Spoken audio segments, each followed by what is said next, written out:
예, 그러면서 이 미국 사람들이 가졌던 그 꿈이 그러고 나서 영국하고 전쟁에서 이겨서 독립을 하게 되고 이게 아까처럼 전쟁에서 이기고 영토를 얻게 되고 그게 그 뒤에 이제 기독교 신자들이 교회가 중심이 되게 되면서 우리 선조들이 꿈꿨던 하나님의 시온 산성이 정말 우리들에게 주어진 운명인가 보다. 그래요. 그 나중에는 심지어는 이게 아까 시티 어퍼너 힐뿐만 아니라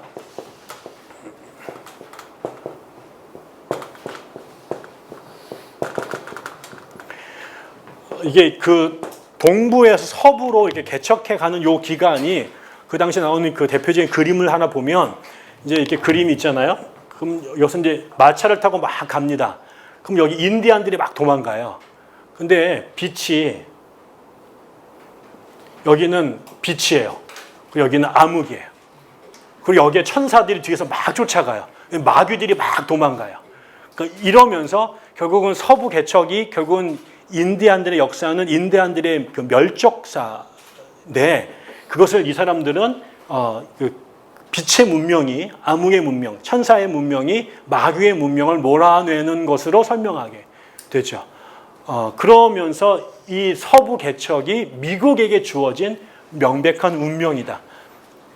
이거는 우리가 침략 행위가 아니라 제국주의의 강압이 아니라 신이 우리에게 부여한 거룩한 소명이다. 라고 이제 정당화를 이제 하게 되죠. 모든 제국주의자들은 이렇게 얘기를 합니다. 이제 이러면서 미국 사람들 안에 무슨 생각을 갖고 있냐면 우리는 정말 기독교 국가다. 그래서 크리스천 아메리카, 이 땅에 하나님께서 세우신 신정국가, 이스라엘의 대를 넘어가는 국가라는 생각들을 하게 되죠. 그러면서 이제 그것이 결국은 나중에 이제 노예제도 문제에서 남과 북의 싸움에서 북이 이기잖아요. 그러니까 이런 것도 북부 사람들한테는 다 사인인 거예요. 그리고 우리가 이 노예제라고 하는 악습을 제거해냈잖아요.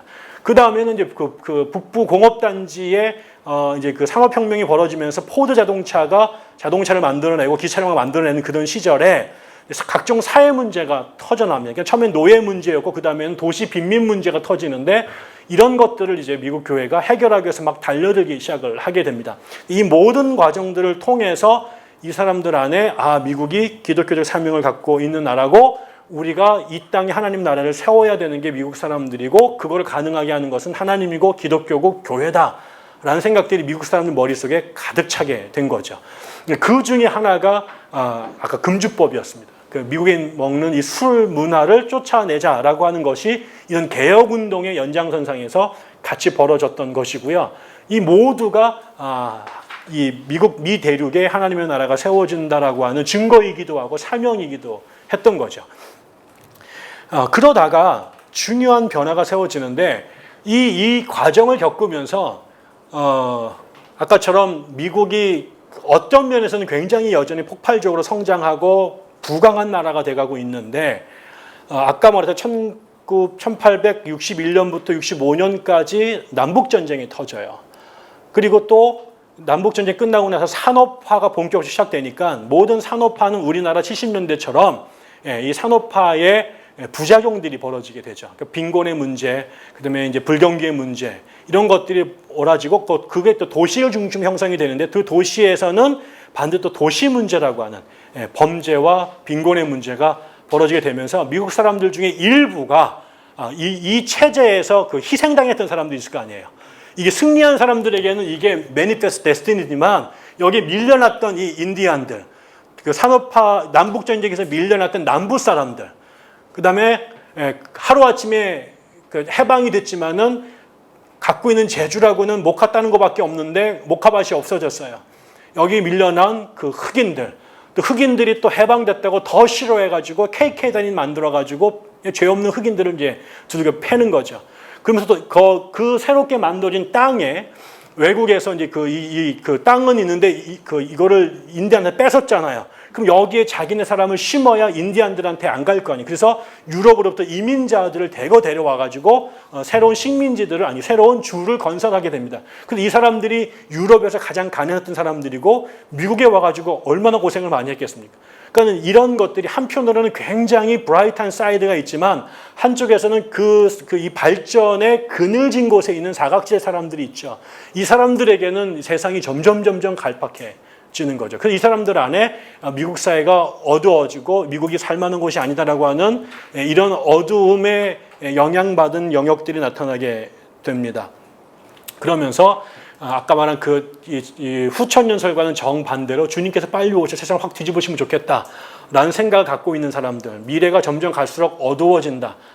미국이 엉뚱한 곳을 가고 있다라고 생각하는 사람들이 이제 나타나기 시작을 하게 된 거죠. 그것에 이제 가장 정점으로 여러 가지가 얽혀 있지만 그 싸움이 가장 첨예화돼서 터진 사건 중에 하나가 뭐냐면 이 진화론 문제였습니다. 진화론 문제가 터지면서 이게 결국은 이 보수적인 생각을 갖고 있고 묵시적인 생각을 가졌던 사람들과 그 다음에 진화론이라는 것 자체가 뭡니까? 이게 발전된다는 개념이잖아요. 이런 생각을 가졌던 사람들은 주류 사람들이고요. 자기가 볼 땐 이거는 말이 안 되는 거예요. 그래서 우리나라는 사실은 이 진화론이 그냥 생물학적 진화론 얘기만 하지만 이 1925년에 미국에서 테네시 주에서 이 진화론 문제로 큰 재판이 벌어집니다. 그건 뭐냐면 미국의 테네시 주는 주 헌법에 의해서 공립학교 생물학 시간에 창조론만 가리키게 돼 있었어요. 그 당시에. 지금하고 정반대죠. 그런데 그때 존 스코프스라고 하는 젊은 20대의 생물 선생이 겁없이 진화론을 수업 시간에 가리킨 겁니다. 이것이 이제 법에 어긋나가지고 학교에서 잘리게 되니까 미국에 이제 그런 소수 인권을 옹호하는 사회단체가 있어요. ACLU라고 하는 이 단체가 이 스코프스가 부당하게 차별당했다. 그래서 이제 소송을 하게 되죠. 이 ACLU가 돈을 대가지고. 그래서 이제 그 당시에 이 존 스코프스의 그 해임이 부당한 소수에 대한 인권 탄압이다라고 하는 주제와 주법을 집행하고 이것이 이제 붙어가지고 아주 굉장히 중요한 재판이 되고 세계적인 재판이 됩니다. 근데 이때 재밌는 게 이때 스코프스를 지원했던 변호사는 미국에서 아주 굉장히 유명한 잘 나가는 변호사였고요. 이름이 뭐더라? 갑자기 생각이 안 나네. 좀 이따 생각이 날 거예요. 제가 요즘에 이게 올라오는데 꽤 오래 걸려가지고. 그 다음에 이 반대편에 이 진화론을 반대하고 창조론을 옹호하는 쪽에 윌리엄 제닝스 브라이언이라는 사람이 있습니다. 이 사람은 미국의 아주 유명한 사람입니다. 윌리엄 제닝스 브라이언이라는 사람은 민주당 상원의원을 했고요. 미국 민주당 대표로 대통령에 3번 도전했던 사람이에요. 그러니까 굉장히 거물급 정치 지도자인데 이 사람은 원래 뭐 하던 사람이냐면요. 미국에서 농민운동을 하던 사람입니다. 민주당인데 농민운동을 했어요. 그런데 개인적으로는 굉장히 보수적인 장로교인이었어요. 근데 이 사람이 흥미롭게 이 농민운동을 하던 이 사람이 진화론을 반대해요. 그리고 창조론을 옹호하는데 여기 두 가지 이유가 있어요. 하나는 자기의 신앙적 고백이 보수였기 때문에 그것도 있지만 이 사람은 진화론이 생물학적 진화론보다 더 무서운 것은 사회학적 진화론이라고 본 거죠. 이 사회학적 진화론이라는 게 헐버트 스펜서에 의해서 결국은 제국주의의 침략의 이데올로기로, 그러니까 아까처럼 센 애들이 작은 애들 잡아먹는 거는 자연의 법칙이야 라고 설명한 것이거든요. 이것이 결국 농민운동하던 이 사람들 눈에 거대 자본이 농민들을 잡아먹거나 이런 것들을 정당화시키는 이론으로 보여졌기 때문에 이 진화론이라고 하는 것이 사회에 유포되게 되면 결국은 약자들이 살아남을 수 없다는 생각들을 해서 이 사람은 신앙이기도 하지만 자기 정치적 신념에 근거해서 진화론자의 진짜만 들어도 다 반대를 한 거죠. 그런데 결국 여기에서 재판은 스코프스가 유죄 판결을 받습니다. 그런데 벌금이 꼴랑 100불이었어요. 그리고 그리고 난 다음에 곧 풀려났고요. 그 다음에 이 스코프스를 반대해서 진화론을 반대했던 제닝스 브라이언이 이 재판 끝나고 얼마 있다가 갑자기 죽어버립니다. 그러니까 많은 사람들이 하나님께서 치셨다고 생각을 한 거죠. 그런데 이것이 미국에서 그 근본주의자라고 보이는 이 보수적인 기독교인들이 미국 사회에서 아주 부정적인 낙인이 찍힌 사건이 되게 되면서 이 사람들을 부르던 말이 이제 근본주의자라는 말이었는데 근본주의자라는 말이 미국 교회와 사회에서는 울트라 꼴통 이런 대명사가 된 거죠. 그래서 유학 펀더멘탈리스트 이렇게 말하면 굉장한 상욕이 되는 그런 상황이 된 겁니다. 이렇게 되니까 요거를 기점으로 해서 요 사람들이 아까처럼 미국 사회에서 오랫동안 이제 중심으로 내려왔던 사람들인데 사회에서 점점점 이렇게 밀려나고 새로운 이민자들이 들어오고 미국 사회가 막 그 상업화되고 이러면서 세상이 이상해져 가는 것에 대하여 두려움을 느꼈던 사람들인데 이 사람들이 결국 이제 밀려나게 되면서 미국의 이 보수적인 생각을 가졌던 사람들이 정치나 사회를 개혁하거나 이런 것에 손을 딱 떼버리게 됩니다. 그리고 이제 이 패권은 아까처럼 진화론적 사고를 갖고 있는 진보주의적인 생각을 갖고 있는 사람들이 미국의 주류교회, 감리교나 장로교회가 성공회 같은 교회가 되고 이 사람들이 미국의 이제 핵심을 미국 기독교의 헤저머니를 장악을 하게 됩니다. 그러면서 이 보수적인 기독교인들은 이제 뒤에서 빠지게 되죠. 그러면서 그 전까지는 내가 신앙을 비롯 보수를 갖더라도 아까처럼 사회가 발전한다고 생각을 했고 사회 변화에 능동적으로 참여하는 것이 자기들의 입장이었는데 이 1925년 사건을 전후로 해서 보수 진영 사람들은 사회 문제에 대한 관심을 내려놓게 되고요. 그래서 우리가 할 거는 주님의 재림을 기다리면서 순결하게 내 몸을 지켜서 휴거돼서 천당 가는 것, 이런 게 이 사람들의 이제 그 꿈이 된 거죠. 그래서 사회를 개혁한다, 역사가 점점 인간의 노력으로 나아졌거나 이런 생각을 다 포기하게 됩니다.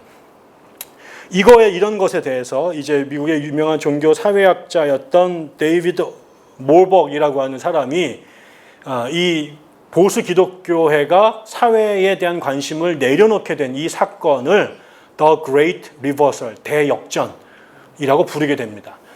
그래서 원래 미국은 다시 말씀을 드리지만 원래부터 보수적이었어요. 청교도들이 보수적이었고 미국 사회에서 다 성경의 하나님 말씀을 생각했어요. 그러나 미국이라고 하는 토양에서 벌어지는 여러 가지 역사적 사건을 통해서 미래에 대한 낙관적인 생각을 갖게 되고 신앙은 보수적이지만 사회를 하나님 나라로 만들려고 하는 적극적인 노력들을 벌여왔는데 이게 아까처럼 남북전쟁 이후 여러 가지 사건들을 겪으면서 그 보수 진영 사람들은 사회에 대한 관심을 끊게 되고 이제는 이제 신학적으로 진보적인 사람들이 사회 문제도 진보적인 생각을 가지면서 사회의 주도권을 장악하게 되고 온갖 운동들을 주도하기 시작을 하게 된 거죠.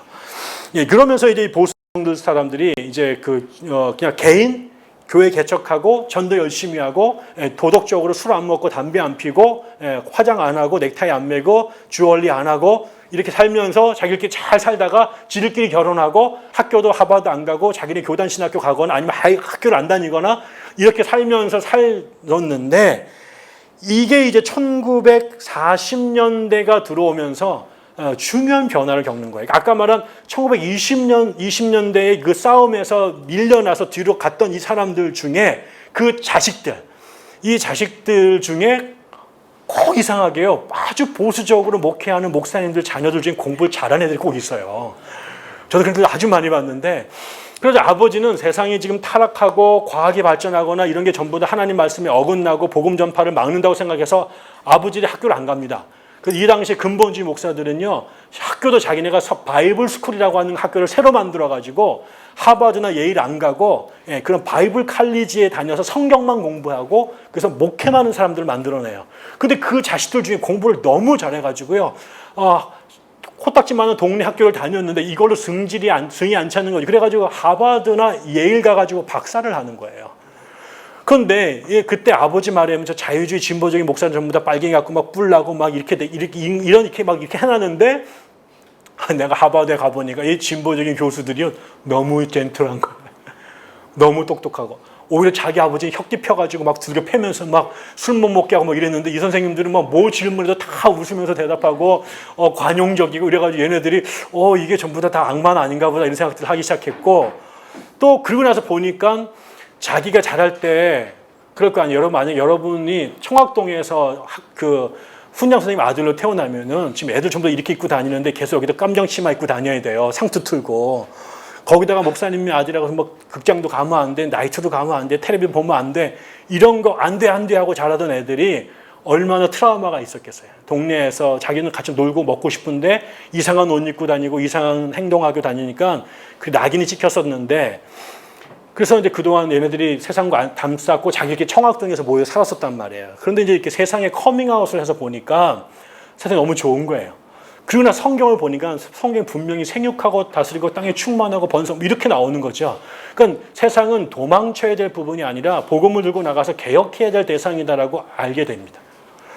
그 중에 대표적인 사람이 칼 헨리라고 하는 친구가 나타납니다. 이 사람은 박사학위를 2개나 가진 사람인데 20세기 중반에 미국에서 복음주의권에서 가장 위대한 신학자라고 부르는 사람 중에 한 사람이에요. 이 사람이 그 공부를 하게 됐고 그러면서 나중에 이런 사람들을 모아서 이런 새로운 자각을 한 사람들이 모여서 야 우리 세상에 도망가지 말고 지금 타락하고 과도하게 자유주의를 걸러간 미국 신학계의 옛날의 전통을 회복해보자. 그 역할을 예전에 프린스턴 신학교가 했는데 이제 서부에도 옛날 프린스턴을 한번 세워보자. 그래서 풀러 신학교를 세웁니다. 이 풀러 신학교의 일대 교수들 중에 이제 이 칼 헨리가 거기에 들어가게 되는데 이 사람을 나중에 빌리 그람의 장인어른이 빌리 그람과 협력해서 기독교 잡지를 하나 만듭니다. 이런 사람들을 그게 이제 크리스찬이 투데이라고 하는 잡지인데 거기에 초대 편집장으로 칼 헨리를 멀쩡히 교수하고 얘를 데려다가 너 이거 해. 그래가지고 그 잡지를 만들기 시작하죠. 이 잡지가 미국의 진보주의자들이 이제 중요한 잡지가 그게 크리스찬 센츄리라고 하는 잡지인데 이거의 대항마로 크리스찬이티 투데이라고 하는 잡지를 만들어요. 근데 이 사람이 아까 말한 굉장히 공부를 많이 해서 박사학위가 2개나 있었던 사람이고 그 사람이 세상의 학문과 신학을 같이 공부하다 보니까 이게 우리가 도망가는 게 아니라 치고 들어가야 된다라는 생각들을 하게 되는 거죠. 그래서 그동안 교회가 분리주의의 입장을 내세우면서 다 퇴각해 있었던 것에서 정신을 깨우치고 우리가 보수 신앙은 유지하되 그 당시 미국 사회의 가장 핫한 이슈였던 노예 문제라든가 인종차별 문제라든가 그다음에 빈곤의 문제 같은 것들은 교회가 적극적으로 발언해야 된다라고 이제 생각을 갖게 되면서 짧은 책을 하나 씁니다. 그게 이제 아주 짧은 책이 한데 그 책 제목이 Uneasy Conscience of Fundamentalism이라는 책이에요.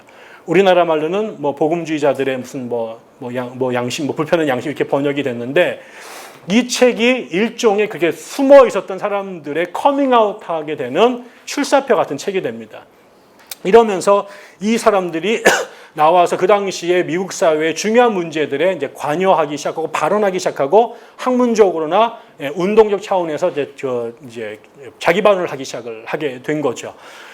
이 사람들을 그 앞에의 근본주의자들과 구분합니다. 이 사람들을 신복음주의자라고 이제 명명하기 시작을 하게 된 거고 나중에는 이제 신자를 떼어버리고 그냥 요즘에는 이제 복음주의자라고 부르게 됐는데요.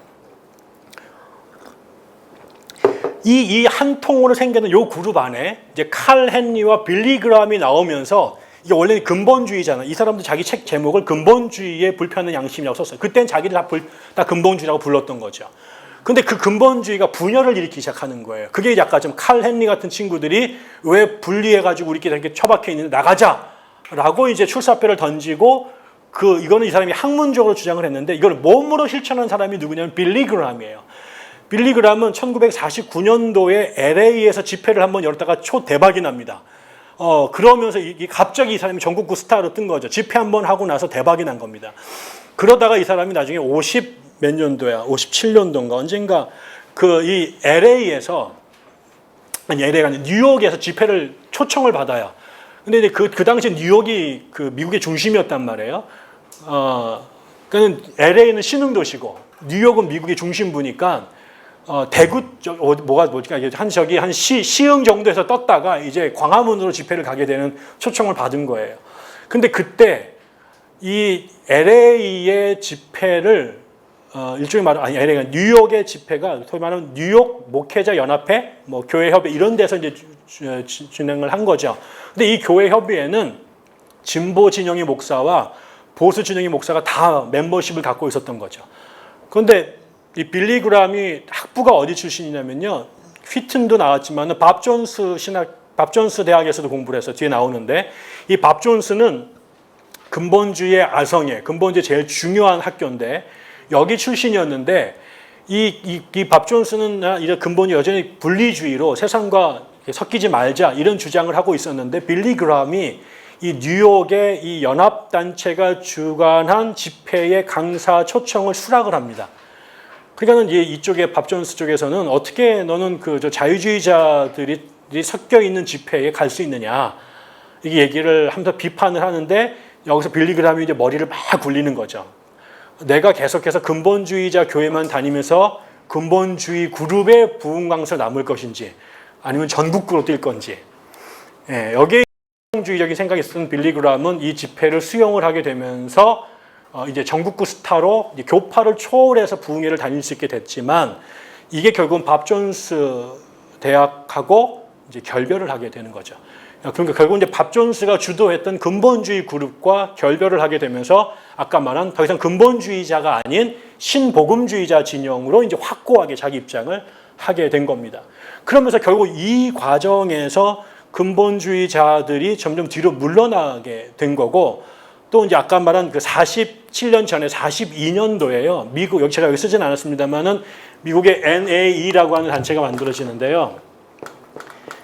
이게 National Association of Evangelicals 그래서 미국 복음주의 연합회 뭐 이런 겁니다. 근데 이 단체가 원래 아까 이 근본주의자들이 우리가 이제 사회 참여해야겠다라고 해서 이제 연합 단체를 만든 겁니다. 한기총 같이. 근데 이 과정에서 문제가 하나 터져요. 그게 뭐냐면은 그 당시에 막 떠오르고 있던 새로운 교단 운동이 그게 뭐냐면 오순절주의자들이었어요. 방언하는 애들이. 이 그룹이 이제 터져가지고 막 급성장하고 있었는데 이 오순절 교회에 여러 교단들이 많습니다. 하나님의 성회라든가 하나님의 교회라든가 하나님의 교회 뭐 그리스도파라든가 이런 교단이 많은데 그중에 제일 큰 교단 중에 하나가 하나님의 성회였어요. 이 그룹들이 이제 여기 NA에 참가 신청을 낸 거죠. 근데 이제 이거를 갖고 이 모임을 주도하던 대표적인 사람이 헤롤드 오켄가라는 사람과 그 다음에 칼 맥킨타이어라는 사람이 둘이 친구인데 이 오순절주의자들을 수용할 거냐 말 거냐 갖고 둘이 의견이 나눠집니다. 그래서 아까처럼 근본주의자들은 은사, 중지설 이런 걸 아주 강하게 믿었기 때문에 오순절주의자들이 주장을 받아들일 수가 없어서 이게 이단이에요, 정통. 근데 이제 이게 오켄가는 쟤들도 기독교인이다. 이상한 말 하긴 하지만 그래도 쟤들도 우리 편 이렇게 받아들이려고 한 이거 갖고 싸움해가지고 이 그룹이 둘로 나눠집니다. 그래서 하나는 이제 ACCC라고 하는 근본주의 칼 맥킨타이어의 그룹은 뛰쳐나가서 따로 만들고 오켄가 그룹이 NA를 만들어 좀 더 오순절을 포함한 광범위한 좀 더 온건한 집단으로 만들어진 거죠. 결국 이 과정들을 통해서 이 그룹 안에서 좀 더 진보 그룹과 더 경화된 보수 그룹으로 계속 이제 나눠지게 됐는데 그 그룹들이 이 신복음주의자들의 출현 때문에 마음이 상하고 상처를 받아서 더 협소하고 더 뭐죠? 뭐라 그러지? 아무튼 이렇게 제 표현으로 더 꼴통이 돼가는 거죠. 더 협소해지고 옹졸해지고 더 이제 피해망상. 그래서 더 이제 그 자기와 다르거나 이런 사람들에서 더 공격적이 되고 배타적이 되는 사람들로 이제 바뀌어지게 된 겁니다. 그러면서 이 사람들은 일체 이런 세상과 단절을 하고 자기들끼리만 리그를 만들어 왔던 거죠. 그랬는데 문제는 이제 우리가 달려가는 사람들 바로 이 계속해서 신복음주의자들과 결별하고 진보주의자들과 결별하면서 자신들의 신앙적 순수성을 유지하면서 점점 코너로 가서 섹터화되는 요 그룹들 안에 결정적인 변화가 생기기 시작을 하게 된 겁니다. 그게 뭐냐면 1971년에 이 문제의 원흉이라기보다는 이 여기에 핵심에 있는 이 밥 존스 유니버시티가 국가와 큰 소송에 빠지게 됩니다. 다시 말하면 미국 국세청에 하고 이제 싸움이 붙었습니다. 그 이유가 뭐냐면 우리가 잘 아는 것처럼 마르틴 루터 킹 주니어에 의해서 흑인들이 그 시민권 운동이 벌어지잖아요. 그래가지고 그 전에 흑과 백이 이렇게 세그리게이션이라고 그래가지고 인종이 분리돼서 오고 그래서 학교가 다 이제 그 당시에는 분리되지만은 뭐 차별하지 않는다 뭐 이런 주권하에 공공 화장실까지 다 흑인과 백인이 다 따로 썼단 말이에요. 이제 이게 결국은 그 공영 버스까지 흑인과 백인의 좌석이 나눠져 있었고, 그 다음에 심지어는 흑인 좌석일지라도 백인이 요구하면 흑인이 일어나야 되는 게 그 당시에 이제 법이었고, 그 법이 굉장히 강하게 집행되고 있던 미국의 그 몽고메리 주에서 이제 로자 박스 맞죠? 그 아주머니가 이제 거부함으로 이제 승차 거부 운동이 벌어지고 루터가 이제 거기에 끼어들어서 이게 시민권 운동으로 발전했단 말이에요. 그래서 이 운동의 결과물로 된 게 뭐냐면 인종 통합, 모든 공공장소에서 인종 피부 색깔의 차이가 분리되지 않도록 이제 이런 게 이제 법으로 다 바뀌어지게 된 겁니다. 그래서 이제 그 학교도 다 인종통합학교로 바뀌었어야 됐어요. 그 전에는 백인 학교와 흑인 학교가 다 분리돼 있었단 말이에요. 그런데 이제 밥 존스가 근본주의 아성인데 얘네들은 흑인들을 학생으로 받아들이지 않았어요. 오랫동안. 그런데 아까처럼 그 시민권 운동의 결과물로 인종통합학교로 돼야 되는데 그거를 계속 거부하고 흑인들의 입학을 불허한 거예요. 이렇게 되니까 연방에서 이게 다 헌법을 바꿨는데 말을 안 들으니까 그 당시에 이제 학교들마다 이런 기독교 학교들이 존슨 대통령 이런 사람들의 오랫동안 미국에서 이제 그 흑인들 그 교회나 기독교와 관련된 단체들이 이제 세금 우대 혜택을 많이 받았었는데 여기도 이제 그 학교의 사립학교이긴 하지만 기독교 학교이지만 국가에서 그런 그 세금 우대 혜택을 줬는데 얘네들이 계속 국가 연방 정부의 결정 사항을 안 받아들이게 되면 너희들 이런 거 텍스 프리 이런 거 그 텍스 이젬트 이런 제도를 처리하겠다라고 한 거죠. 근데 그거에 굴하지 않고 우리는 신앙의 자유에 의해서 까만 애들 안 받아들이는 거야. 이렇게 이제 버틴 거예요. 그래서 결국 이게 이제 그 국세청과 밥 존스 간의 오랜 법정 싸움이 시작이 된 겁니다. 이게 미국의 보수 기독교인들한테 큰 충격을 줍니다. 이거는 나중에 우리나라에 2000년도 김대중 정권 시절에 노무현 정권 시절에 사학법 개정이 이제 뒤에 나오는데 사학법 개정 문제가 터지죠. 우리나라도 그 전까지 한 번도 기독교회와 정부가 갈등을 일으킨 적이 없습니다. 미국도 오랫동안 국가와 교회는 굉장히 우호적인 관계에 있었던 거죠. 근데 처음으로 미 정부가 미국의 기독교 학교를 친 거예요. 그러니까 이거를 미국에 있는 보수 기독교인들이 이게 정교 분리가 됐다고 믿었던, 그다음에 우리는 정치 문제에 개입하지 않는다고 믿었던 그 교회가 기독교 학교들이 정부가 자기들의 신앙의 양심을 공권력을 갖고 밀어친다라고 하는 거, 이건 단지 기도만 해가지고 될 문제가 아니라는 생각들을 하게 되면서 우리가 가만히 있으면 안 된다. 그렇지 않아도 미국이 점점점 세속화되고 이상한 애들이 주도권 잡는 거에 대해서 굉장히 불편했는데 이제는 이제 기독교 학교까지 이제 치는구나 이러면서 이게 굉장히 큰 그 각성을 하게 됩니다. 걔네들 안에서. 그 다음에 73년이 되면 또 하나의 대형 사건이 터집니다. 그건 뭐냐면 웨이드 앤 로우라고 하는 대법원의 재판이 벌어지는데 이게 뭐냐면 미국은 오랫동안 여성들이 낙태가 법으로 금지되어 있었습니다. 그런데 이 대법원 판결에 의해서 산모가 원하면 일정 기간 안에 태아를 낙태할 수 있다라고 대법원에서 판결을 내린 겁니다. 그러니까 이제 보수 기독교인들이 이게 이제 갈 때까지 나라가 가는구나. 이제 사람의 목숨까지 이제 이게 애들이 임신하는 딱 수정되는 순간부터 생명이 있는 거라고 믿었는데 그걸 죽여버리니까 이거는 살인행위야. 이건 미국이 완전히 맛이 갔어. 라고 이제 모여들기 시작을 하게 된 겁니다. 이런 분위기가 들었을 때 폴 웨이리치라고 하는 미국의 그 기독교인인데 이 사람이 지금 혹시 여러분 헤리티지 파운데이션, 헤리티지 재단이라고 들어봤어요? 미국의 이제 보수 싱크탱크의 이제 핵심인데 이거 만든 사람이에요. 이 사람이 이거를 가만히 있으면 안 된다 그래가지고 그때 미국의 그 버지니아 주에 아주 잘생기고 설교를 엄청나게 잘하는 그리고 엄청나게 보수적인 목사가 있었습니다. 그게 제리 포렐이라는 사람인데 이 사람을 이제 자극을 해서 우리가 가만히 있으면 안 된다. 지금 나라가 지금 망하고 있다. 이 나라 하나님이 기독교 국가를 세웠는데 지금 이게 정말 세속주의자들에 의해서 무신론자들에 의해서 미국이 엉망이 되고 있다. 그래서 우리가 이대로 있으면 안 된다. 그러면서 이제 얘를 이제 꼬드기 시작을 하게 되죠. 그러고 있다 또 하나 사건이 터집니다. 그게 1976년도입니다. 1976년도에 무슨 일이 벌어지냐면 미국이 그때 대통령 선거가 있는데요. 누가 대통령이 되냐면 지미 카터라고 하는 사람이 대통령이 됩니다. 근데 지미 카터는 누구냐? 미국의 남침내교 소속의 아주 믿음 좋은 집사님이세요. 근데 이 사람이 민주당 소속이었는데 이 민주당은 여러분도 아시겠습니다만 미국의 공화당과 민주당의 중요한 특징이 있죠. 이게 공화당은 일종의 전형적인 미국의 보수주의자들이 중심이 된 겁니다. 미국의 핵심에 들어가면 와습이라는 사람이 있어요. 들어보셨어요? 예, 와습이라는 게 화이트 앵글로 섹슨 프로테스탄트. 그래서 백인이어야 되고요. 영국에서 온 애들이어야 되고요. 그다음에 개신교여야 돼요. 이 사람들이 처음에 미국을 세운 그 사람들이죠. 메이플라워에 타고 왔던 사람들. 그 후손들이 공화당의 중심 세력입니다. 그러니까 이 사람들이 결국 오래됐으니까 돈도 제일 많이 벌었겠죠. 여기 부자들이 제일 많은 거예요. 근데 여기 반대에 있는, 이 와스 바깥에 있는 사람들 다 이민자로 나중에 이민 온 사람들이죠. 숫자로 와이탱글로 썼을 때 제일 많았어요. 오래됐으니까. 그러니까 뒤에 온 사람들은 각국에서 온 사람인데 이 사람들은 일단 화이트가 아닌 사람들이 많죠. 우리나라 사람, 중국 사람 다 화이트가 아니고요. 아프리카 사람들 화이트 아닙니다. 같은 백인인데도 이 그 켈트족이나 그 다음에 이 게르만 민족들 이 사람들은 다 이쪽이 아니란 말이에요. 그러니까 이 사람들도 다 빼는 거예요. 그 슬라브족 이 사람들도 전부 다 아니에요.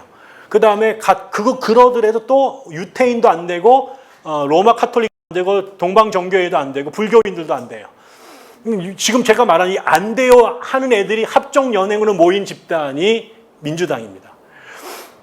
그런데 원래 그 미국의 이 남부는 북부 애들한테 아니잖아요. 화이트 앵글로 섹슨이 아니라 거기는 흑인들도 많고 그 다음에 아시아에서 온 애들도 많고 그래서 이제 또 북부한테 밀려가지고 가난한 사람들이란 말이에요.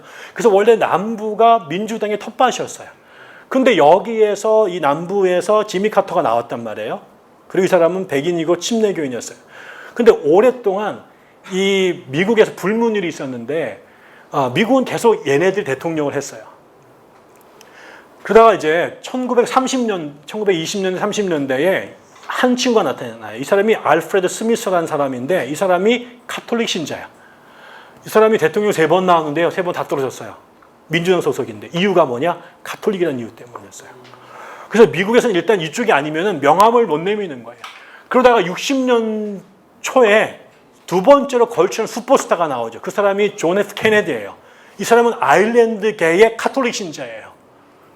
그러니까 여기 안 들어간단 말이에요. 그러니까 이 사람이 일단 1차 서류 전형에서 떨어지는데 이거를 막기 위해서 이 사람이 정말 내가 볼 땐 천재인데 얘가 머리가 좋았던 이유가 뭐냐면 미국엔 분명히 미국 헌법에 종교 분리가 돼 있단 말이에요. 그리고 이제 그 권리장전을 보면 이게 공직을 맡는데 그 종교 문제를 거론 못하게 돼 있어요. 근데 그동안에 통념에 의해서 이걸로 계속 밀어붙였던 거죠. 그러니까 이 사람이 선거운동이 딱 시작되자마자 이 카드를 먼저 딱 꺼내가지고 헌법에 대통령 되는데 이거여야 된다는 어디에도 본 적이 없다. 왜 니들이 왜 이거 갖고 내가 카톨릭 신자인 걸 물고 늘어져서 내가 정치를 못하게. 이건 헌법에 위배되는 거다. 그러니까 나를 정치가로서 판단해야지 내 종교를 문제 삼으면 안 된다. 그래서 종교 문제를 못 끌어내게 입을 딱 막아버린 거예요. 그래가지고 대통령이 딱 당선이 됐어요. 그리고 내가 그 다음부터 민주당에서는 이게 이제 그게 정말 하늘이 준 이게 그 카드잖아요. 그래서 그 다음부터 민주당의 정책은 뭐냐면 대통령 선거에 나가거나 고위공직에 출마했을 때 자기의 종교 문제를 유권자들이 끌어내지 못하도록 막는 거였어요. 그래서 어떻게든 간에 선거에서 종교 문제를 배제시키는 게 자기에게 유리했던 거죠. 그런데 어느 날 갑자기 민주당에서 조지아주 주지사를 지낸 무명의 정치가인 이 지미 카터가 출마하자마자 I'm a born again Christian 이러면서 막 떠들고 다니기 시작한 거죠.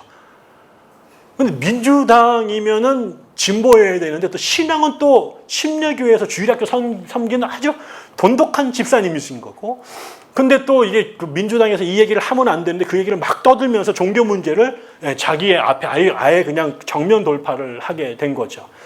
근데 이거를 본 남부에 있었던 많은 사람들이 그 신앙이 좋은가 보다. 그래서 이 보수 기독교인들이 몰표를 몰아줘가지고 거의 98% 될 수가 없었던 사람이 기적적으로 대통령이 됐어요. 그래가지고 그때 이제 사람들이 와라고 물었는데 문제는 카터는 되게 보수적인 기독교인이었지만 민주당은 그렇지 않은 거예요. 그리고 대통령 혼자서 정책을 다 자기 마음대로 할 수가 없잖아요. 그리고 민주당을 구성하고 있는 수많은 소수적 약자들의 입장을 대변해야 되는 거죠.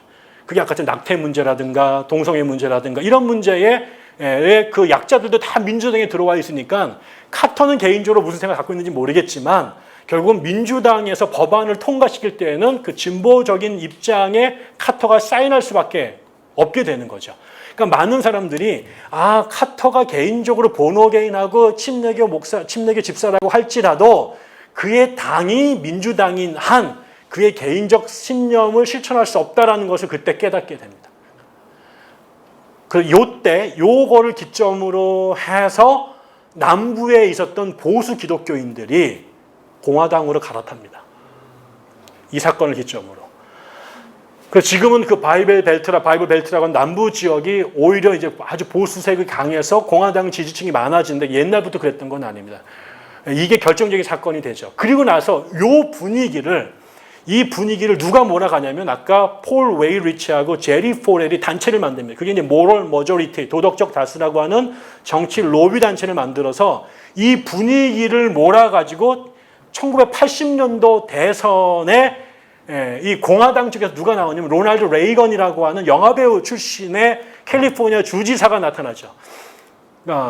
이게 이제 미국의 역사에서 이제 영화배우가 이제 나오고 이렇게 되는 건 이제 정말 민주화가 되는 상징이었는데 이때 이제 이 공화당에서 이거를 알게 된 거죠. 이게 표가 유권자의 흐름을 알면서 이 공화당에 있는 이 레이건이 그 전에는 그렇게 정치의 종교 문제를 끌고 들어가지 않았는데 노골적으로 그 당시에 보수 기독교인들이 좋아하던 중요하게 생각하던 그 이슈들이 있습니다. 공립학교에서 기도하는 문제, 그 다음에 학교에서 성경책 읽고 이런 기독교인들이 보수 기독교인들이 좋아하던 이슈에 나는 믿을 편이야라고 적극적으로 그 보수 기독 유권자들의 표를 구애하기 시작을 하게 되죠.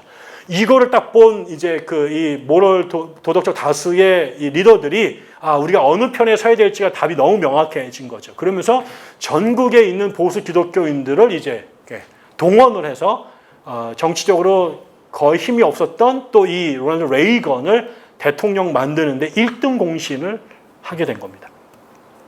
그러면서 이 1979년도에 이 모럴 머저리티가 만들어지고 80년 선거에 대통령 당선시키는데 성공을 하게 되면서 요 도덕적 다수로부터 비롯됐던 요 그룹이 기독교 우파라고 하는 이름으로 명명되기 시작을 하게 되고 이 그룹이 다시 한번 이제 그 클린턴이 나타나고 나서 좀 주춤했다가 다시 정말 제일 화려하게 부활을 했던 케이스가 조지 W. 부시가 대통령에 출마했을 때 이 사람들이 이제 여기에 다 달라붙게 된 거죠. 그때는 이제 조지 W. 부시랑 똑같이 생긴 사람이 하나 있어요. 정말 여러분 나중에 사진 집에 가가지고 구글로 한번 보세요. 팻 로버슨이라는 사람이 있습니다. 팻 로버슨하고 조지 W. 부시를 이렇게 사진을 비교해보면 거의 형제라고 부를 만큼 얼굴이 비슷한데 이 팻 로버슨이 누구냐면 이 사람은 침례교 목사예요. 이 팻 로버슨의 아버지는 버지니아주가 배출한 가장 오랫동안 민주당 상원을 했던 정치 집안의 아들이에요.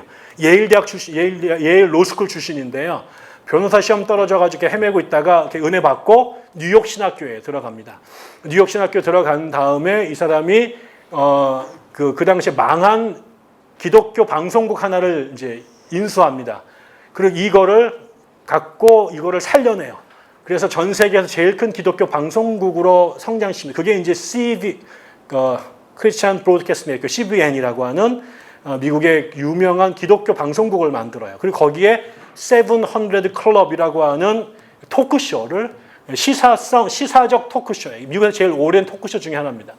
여기에서 미국의 정치 문제, 중동 문제 이런 것들을 기독교적 시각에서 코멘트하는 그런 그런 방송을 만드는데 이거를 하면서 이 사람이 돈을 어마어마하게 벌죠. 나중에는 대학을 세웁니다.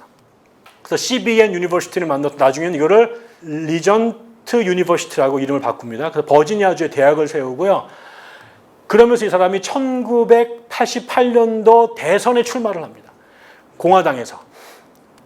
그때 이제 결국은 1등을 누가 하냐면 아버지 부시가 1등을 하고 이 사람은 지역 경선에 3등까지 갔다가 이제 나중에 경선을 포기를 하는데 경선을 포기하고 난 다음에 오히려 이 사람이 더 세져가지고요.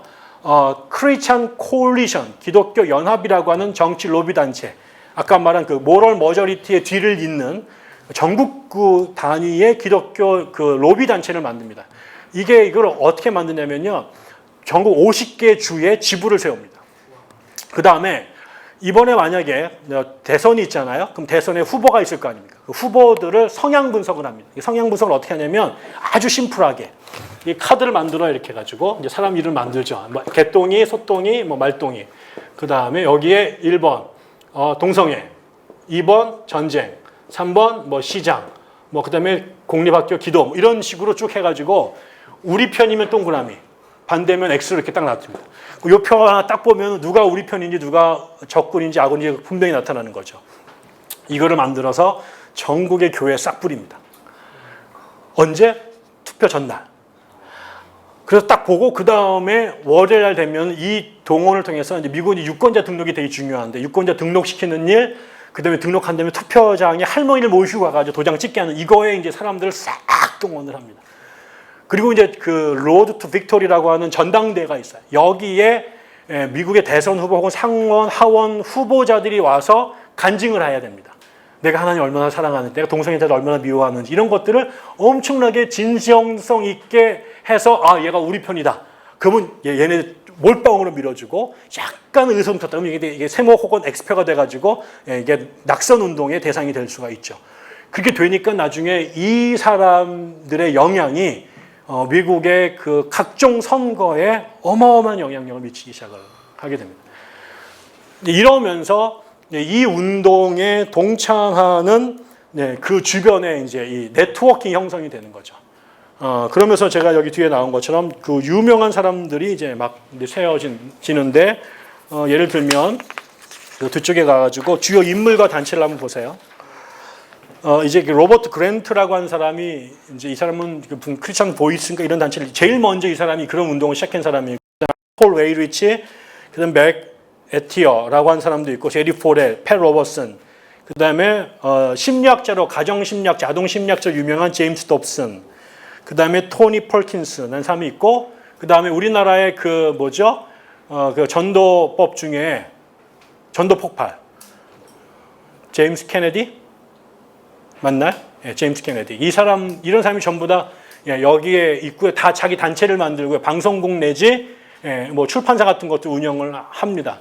그래서 이 사람들이 나중에 그 어느 정도의 영향을 끼치냐면요. 미국에 약간 이런 식으로 국회의원들을 그 보내잖아요. 이 국회의원들과 핫라인으로 연결돼 있거나요. 그 미국의 그 국회의사당 안에 기독교인들 일종의 신의회 같은 걸 조직해가지고 성경 공부시킵니다.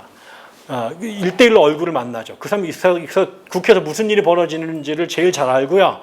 그 다음에 무슨 법안이 중요한 법안, 교회와 관련된 법안, 또 자기네가 갖고 있는 중요한 이슈들과 관련된 법안들에 대해서 상원이나 하원에서 엉뚱한 법안이 통과가 되면 협박을 시킵니다. 네 다음 선거에 국물도 없다. 우리 애들 다 뺀다. 막 이런 식으로 막 협박을 넣어가지고 미국 정계를 뒤에서 움지락펴지락 하는 이런 역할들을 하게 된 거죠. 그럼 이 사람네들이 무슨 얘기를 주로 무슨 관심을 가지고 있을까요? 그게 되게 중요하잖아요. 이 사람들 기본적으로 먼저 미국은 기독교 국가다. 근데 왜 기독교 국가다? 하나님께서 특별한 사명을 갖고 미국을 세우신 것이다. 라고 하는 게 이제 이 사람들 입장이에요. 그래서 여기 보면 제가 인용한 글에 보면 미국은 하나님과 예수 그리스도에 대한 깊고 확고한 사랑을 가진 사람들에게 물려받은 풍요로운 유산을 가지고 있다. 우리의 조상이 기독교인이었다. 미국은 기독교 국가다. 그런데 지금 세속주의자들, 인본주의자들, 무신론주의자, 종교다원주의자들에 의해서 미국의 영혼이 지금 죽어가고 있다라는 거예요. 그래서 이민자들이 들어와가지고 치고 들어오고 세속주의가 펼쳐들고 물질주의가 들어와가지고 기독교인인 것이 오히려 하버드 예일에서 천박한 대접을 받게 되고 기독교 신앙을 공적으로 이제 말하게 되면 그게 전근대적인 사람으로 몰리게 되는. 그래서 예수쟁이라고 하는 타이틀이 굉장히 부끄러운 상황이 되고 있다. 그래서 미국 영혼이 죽어가고 있다. 그러면서 이제 어떻게 되냐. 그동안에 아까처럼 다 도망가셨잖아요. 중앙 무대에서 싸움에서 밀린 다음에 다 도망가서 분리주의하고 주님 재림 기다리면서 살던 애들이 이제 정치에 적극적으로 참여해야 된다. 정치에 무관심한 건 죄다. 종교 분리 그거 다 거짓이다. 원래부터 한 번도 그 미국은 정치와 종교가 분리된 적이 없었다. 기독교인에게 정치 참여는 신성한 권력이다, 권위다, 자격이다, 특권 이러면서 정치 참여를 얘기하고 예수님이 지금 오셔도 우리와 같이 똑같은 생각을 하실 것이다. 뭐 이런 얘기를 막 하게 됩니다. 그러면서 이 사람들이 어떻게 생각하냐 이 특징을 보면 제일 중요한 게 친공화당적이에요. 제가 제 박사 논문 중에 일부가 팻 로버슨에 대한 장을 하나 썼는데 이 팻 로버슨이 종말론 책을 하나 썼어요. 그 종말론 책에 보면 나중에 하나님의 나라가 이 땅에 이루어지는 그 천년왕국을 묘사한 글이 나와요. 그 장면이. 근데 제가 그걸 쫙 읽잖아요. 그러면 첫 번째 느낌이 뭐냐면 공화당 강령을 읽는 걸 똑같아요. 그게 그 사람이 꿈꾸는 하나님, 이 땅에 이루어진 하나님의 나라는 공화당 당원들이 살고 싶어하는 나라. 그렇게 되어 있습니다. 친공화당적이다. 그리고 정치와 문화의 헤저머니를 회복해야 된다. 우리가 지금 밀려났다. 원래 우리가 다 틀어쥐고 있었던 고삐를 놓쳤는데 이거 우리가 다시 회복해야 된다. 그러기 위해서는 온갖 수단과 방법을 가려서는 안 된다. 정치적으로 투표권을 행사하는 것은 물론이고 아까처럼 영향력 있는 정치가들에게 회유, 협박, 압력을 행사해야 된다. 그래서 법을 바꿔야 되고 정치 권력자들을 바꿔야 되고 미국 대법원을 바꿔야 된다라는 이제 주장들을 이제 하게 되는 거죠. 그럼 이 사람들이 갖고 있는 핵심적인 그 쟁점들이 뭔가? 첫 번째, 교육과 관련해 가지고는요. 공립학교가 이런 세속주의와 반기독교적인 가치관을 유포시킨다라는 거죠. 그래서 공립학교를 다녔더니 애들이 예수 안 믿고 교회 안 나가더라. 그래서 기독교 교육을 제대로 받을 수 있는 사립학교로 애들이 갈 수 있도록 정부에서 바우처를 허용해 줘야 된다. 국가가 지원해서 학교를 강제로 다니는 게 아니라 자신의 신앙적 가치관에 근거해서 선택할 수 있도록 정부가 보장해 줘야 된다. 이게 더 나가서는 이제 지금 미국의 기독교 우파랑 가장 농밀하게 연결되어 있는 집단이 어디냐면 홈스쿨링 하는 사람들입니다. 이 사람들은 아예 사립학교가 뭐고 다 떠나서 부모가 내가 내 새끼 내 방식대로 키우겠다라고 이제 가리키는 게 이제 그 기독교 우파와 굉장히 이제 관련이 깊은 사람들이고요. 또 하나는 이제 진화론과 창조론에서 절대적으로 이제 창조론을 이제 주장하는 거, 일체의 진화론에 대해서 반대하고요. 그 다음에 흥미로운 건 정교 분리 문제에 있어서는 오히려 미국의 민주당이나 진보주의자들은 정교 분리를 굉장히 엄격하게 주장을 하는데 이 사람들은 정교 분리라고 하는 것은 원래 미국의 정신이 아니다. 정교 분리 없애야 된다. 그래서 공립학교에서 기도할 수 있는 권한을 기독교인들에게 부여해야 되고 공공장소에다가 십계명 명판을 붙이는 것 이거는 허용해야 된다. 그러면 뭐 당장 그 무슬림들은 또 뭐 붙여야 된다. 불교들은 뭐 다보탑 세워야 된다. 다 이렇게 나올 텐데 이 사람들 그런 거 안 되고 공공장소에 이제 십계명 해야 된다. 그다음에 존슨 수정안이라는 게 있는데요. 이 존슨 수정안은 뭐냐면 그 린든 잔슨이라고 미국 대통령이 상원의원 시절에 종교 법인을 갖고 있는 사람들 국가가 혜택을 주잖아요. 그래서 국가로부터 종교적 신분을 갖고 있기 때문에 국가로부터 세금 혜택이나 이런 혜택을 받은 사람들은 혹은 그런 법인체들은 정치 문제에 있어서 중립을 지켜야 된다는 거예요. 그러니까 내가 국가로부터 돈 받고 학교 운영하는데 내가 진보주의를 옹호한다거나 보수주의를 옹호하거나 이렇게 되면은 안 된다라는 게 이제 린든 잔슨의 잔슨 어멘드먼트, 잔슨 수정안인데 이거를 반대하는 거예요. 그러니까는 혜택은 국가로부터 다 받고 그렇지만 나는 정치적 발언 하겠다라고 이제 주장을 하는 거죠. 지금 트럼프가 요거 법을 이제 들어주려고 되게 노력을 한다고 그래요. 이런 입장들을 갖고 있고요. 그 다음에 경제 문제는 이제 당연히 친자본주의 입장입니다. 그래서 이 사람들은 정부가 커가지고 세금 많이 걷는 거에 대해 절대적으로 반대하고요. 그다음에 미국 돈으로 가난한 나라들한테 원조 사업하는 거 굉장히 싫어합니다. 그다음에 그러니까 당연히 미국에 이민 오는 것에 대해서 싫어하는 거죠. 내가 낸 세금을 왜 쟤들 줘야 되느냐? 내가 번 돈 왜 외국 갖다 퍼줘야 되느냐? 이런 거에 대해서 완전히 시장 자본주의를 중심으로 하고 자신들의 혜택이 세금으로 흘러나가는 거에 대해서 참을 수 없어 하는 사람들이죠. 그 다음에 이스라엘 문제에 있어서는 철저하게 이스라엘의 입장에서 중동 문제를 바라봅니다. 그래서 아까 팻 로버슨 같은 사람들은 미국에서 가장 유명한 이스라엘 문제 전문가 중에 한 사람이 됐고요. 그래서 수상하고 친구입니다. 그러니까 이스라엘 수상하고. 그러니까 이 사람들은 절대적으로 그 중동을 지지하는데 그 이유 중에 하나가 뭐냐면 주님의 재림의 징조가 이스라엘이 돌아오는 거잖아요.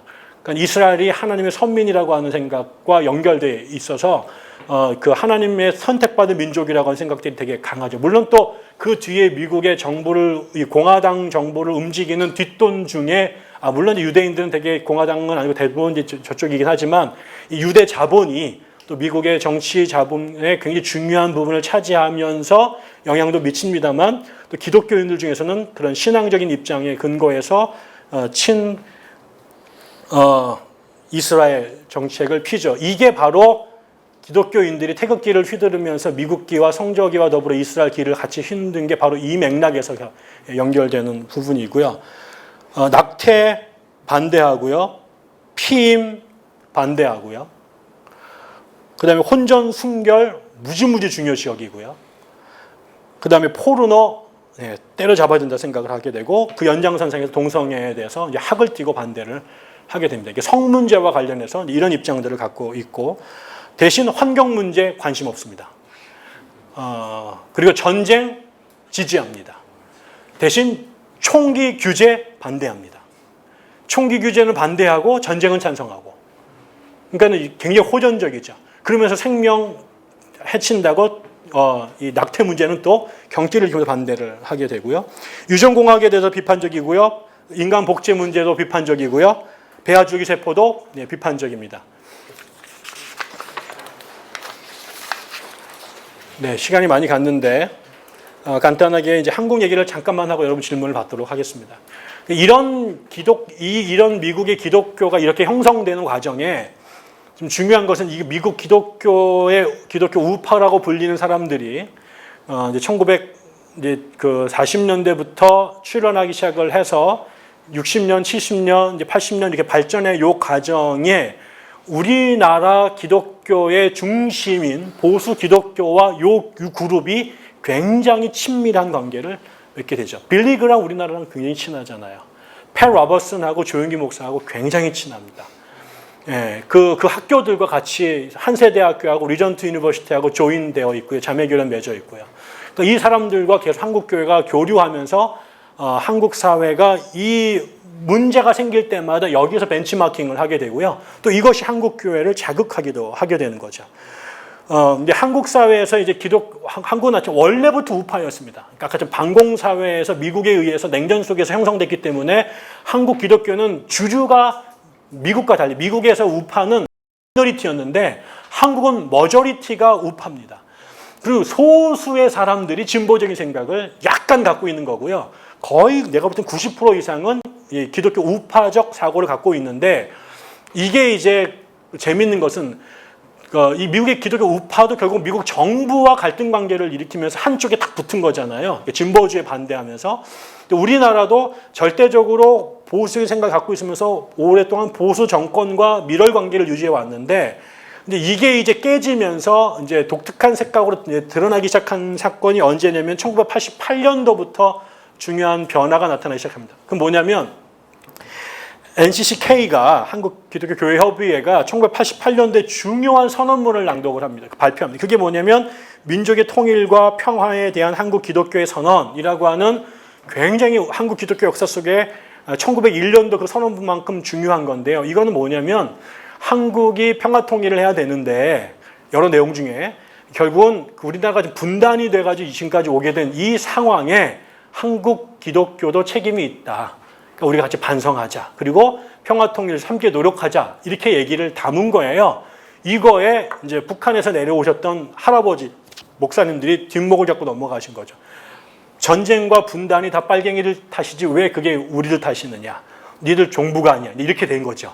이러면서 이 NCC가 이상한 쪽으로 가고 있다. 그래서 빨리 이거에 대항할 만한 새로운 조직을 만들어야 돼. 그래서 89년도에 한국기독교총연합회라고 하는 한기총을 급하게 만들게 되죠.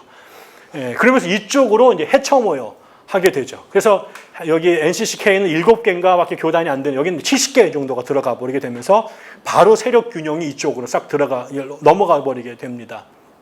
거기에다가 공교롭게도 이제 한 10년 지나고 나니까 이제 김대중 씨가 대통령이 된 거예요. 그러나가지고 이분이 이제 한 게 뭐냐면 북한하고 관계 개선해가지고 북한에 갔잖아요.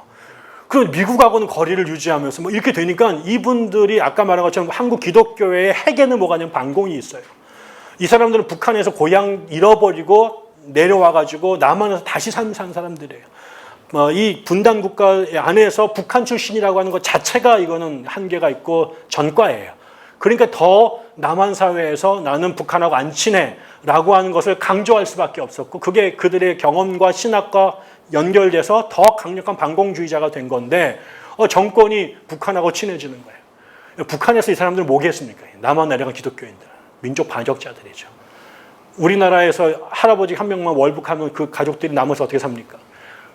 이게 똑같은 거죠. 근데 이 북한하고 친해진다라고 하는 거는 이 사람들한테 정말 자다가도 정말 학을 띨 만큼 두려운 거예요. 그러니까 이 사람들이 김일성 정권과 북한 정권과 남한 정권이 가까워진다라는 것 자체가 반비례해서 자신들의 생존이 위협받는다고 느낍니다. 그래서 그러면서 이분들이 이제 김대중 정권에 대해서 반대하기 시작을 하게 되고 그 반대 포문을 한기총이 주도해서 김대중 정권을 비판하는 각종 시국대회, 선언문, 기도회를 열기 시작을 하게 됩니다. 그러다가 이제 거기에 그 뒤에 바톤을 누가 이제 노무현이에요. 이 사람은 북한에 갔다 온 거 플러스 김대중도 안 했던 짓을 합니다. 그게 뭐냐면 사학법을 고치는 거예요. 이 사학법을 고친다는 얘기는 뭐냐면 우리나라 사학의 80%가 개신교 사학입니다.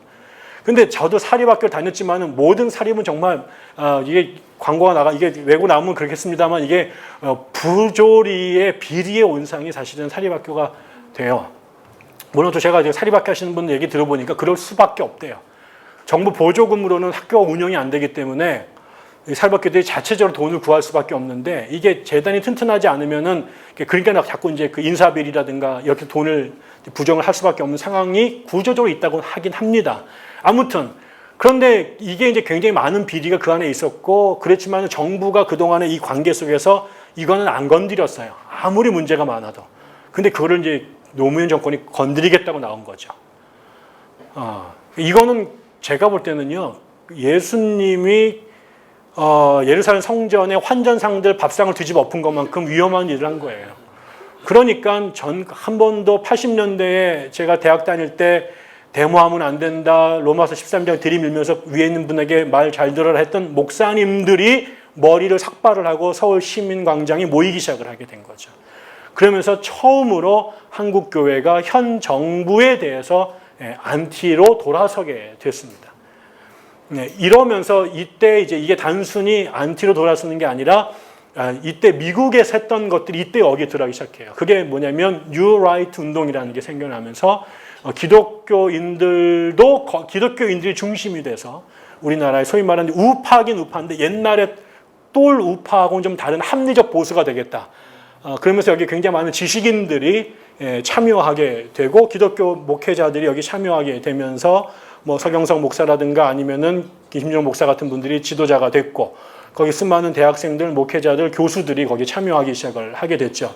그러면서 동시에 이제 기독당, 한국 기독당 같은 기독교 정당이 같은 시기에 만들어지는데 이 사람들 전체의 목적이 뭐냐면 자유민주주의를 수호하자라는 거예요. 자유민주주의를 수호하고 정치와 종교의 분리 문제, 왜 정부가 정치 문제, 종교 문제 개입하느냐, 뭐 이런 주장을 이제 하기 시작을 하게 된 거죠.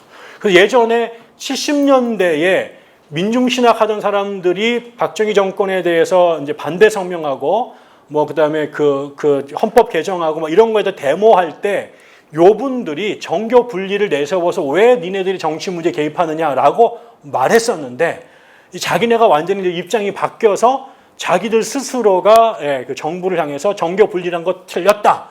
정교 분리 없다. 기독교인들 정치 참여해도 된다. 라고 말하면서 적극적으로 정치 참여를 시작하게 되고 하나는 광장에 나가서 데모하는 것. 하나는 뉴라이트라고 하는 이런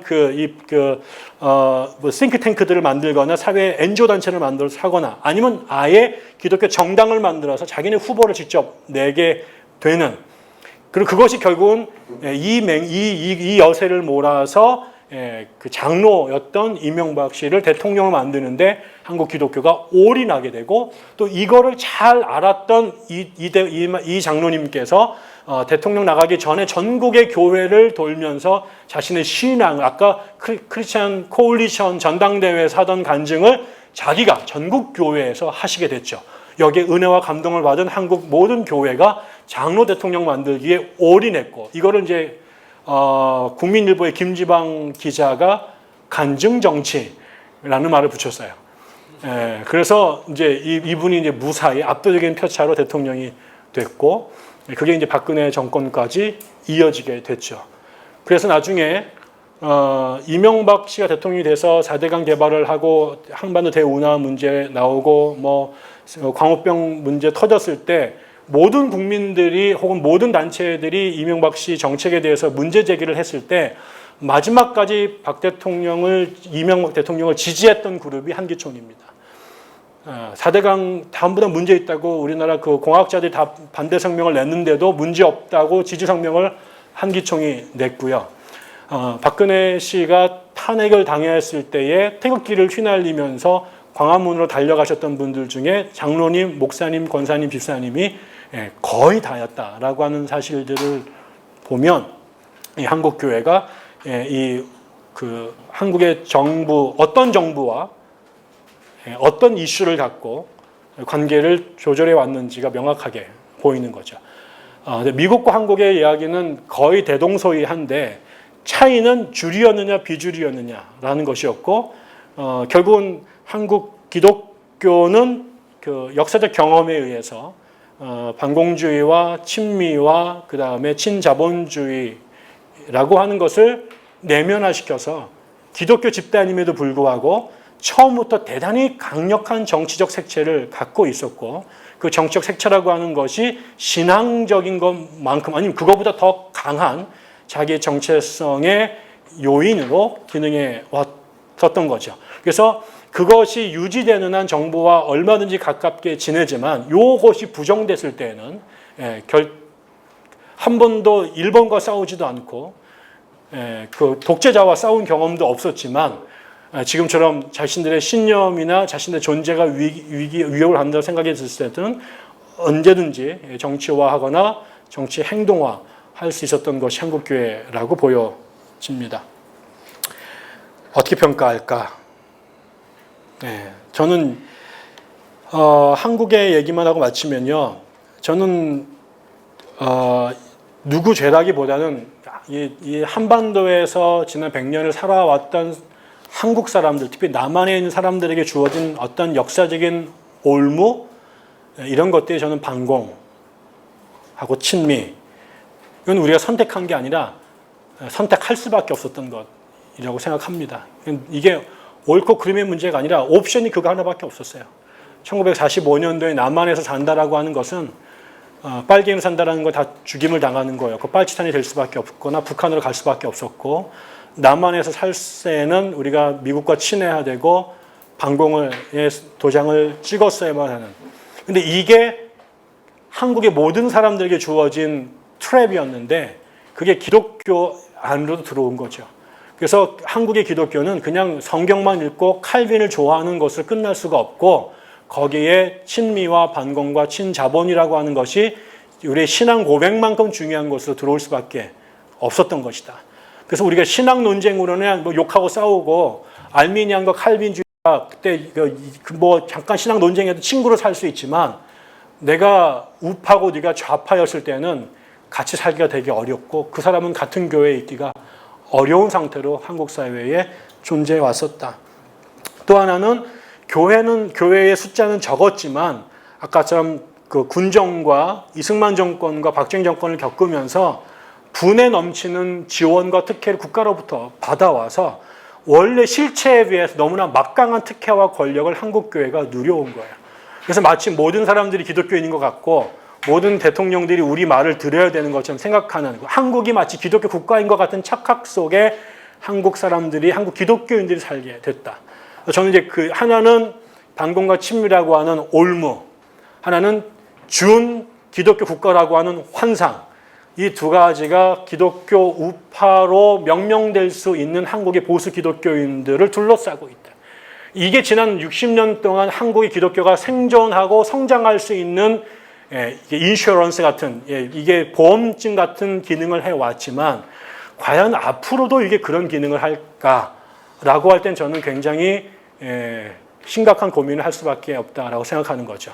그래서 우리가 계속해가지고 맹목적으로 반공, 맹목적으로 친미, 맹목적으로 친자본주의를 외치는 것이 과연 성경적이고 한국 교회에게도 좋은 것인가? 그리고 우리가 기독교가 한국 사회에 모든 힘을 갖고 있는 가장 강력한 종교라고 하는 착각을 계속 갖고 있는 게 우리에게 바람직한 건가? 저는 그렇게 생각하지 않는 거죠. 우리가 앞으로 한국 기독교가 보다 건강하게 그 사람들한테 개독교라고 하는 비난이 아니라 한국에 꼭 이 종교가 있어야 된다라고 러브콜을 받을 수 있는 종교로 가기 위해서 과거를 정리해야 된다고 할 때 굉장히 어려운 이 두 가지, 하나의 올무와 하나의 환상, 이걸 어떻게 떨쳐낼 수 있을 것인가, 그리고 그 빈자리를 우리의 적합한 것을 어떻게 재구성해서 채워낼 것인가가 저는 지금 이 21세기 초두에 있는 많은 개신교인들에게, 또 한국 기독교 지도자들에게 주어진 굉장히 어려운 그런 중요한 과제라고 생각합니다. 여기까지 하겠습니다. 감사합니다.